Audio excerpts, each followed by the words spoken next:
করব রুই মাছের ঝোল। তো এখানে 4 পিস মাছ নিয়ে নিয়েছি।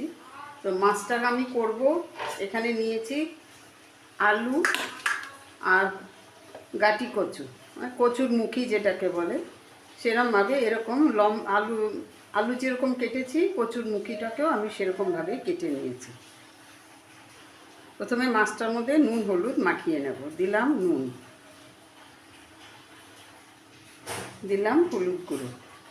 তো নুন আর হলুদ গুঁড়োটা দিয়ে মাছটাকে ভালো করে মেখে নেব, দিয়ে তারপরে আমি মাছটাকে ভাজবো। তেল গরম করে মাছ ছেড়ে দিলাম তেলে, মাছটাকে একটু ভেজে নেব, একটু করে ভেজে তুলে নেব। তো মাছটাকে লালচে করে ভেজে তুলে নিয়েছি। খানিকটা তেল আরও নিয়ে নিলাম, দিলাম কালো জিরে ফোড়ন। হয়ে গেছে, দিয়ে দিলাম আলু আর গাটি কচু, ভেজে নেব নুন হলুদ দিয়ে। দিলাম নুন, হলুদ গুঁড়ো, গাটি কচু আলুটাকে একটু ঢাকা দিয়ে ভেজে নেব।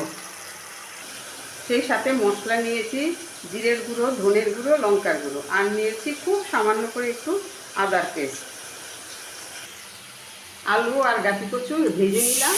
এখন আমি ধুয়ে রাখা মশলাটা নুন সমেত দিয়ে দিলাম, দিয়ে এটাকে এখন আমি একটু কষিয়ে নেব। দিয়ে দিলাম 4টে চেরা কাঁচা লঙ্কা। তো মশলাটা কষানো হয়ে গেছে, দিয়ে দিলাম খানিকটা গরম জল, পরিমাণ মতো গরম জলটা দিয়ে দিলাম।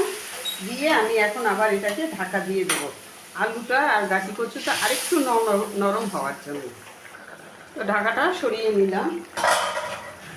আলুটা আর গাটি কচুটা সেদ্ধ হয়ে গেছে, একদম নরম হয়ে গেছে, ঝোলটাও ফুটে গেছে।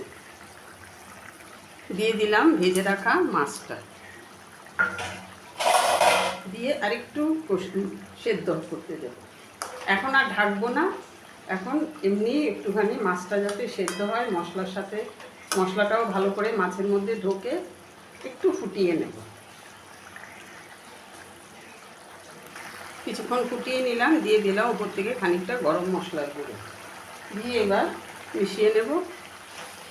আর কিছুক্ষণ ফুটিয়ে নিয়ে 1-2 সেকেন্ডের মতন ফুটিয়ে নিয়ে এবার আমি রান্না কমপ্লিট, নামিয়ে নেব।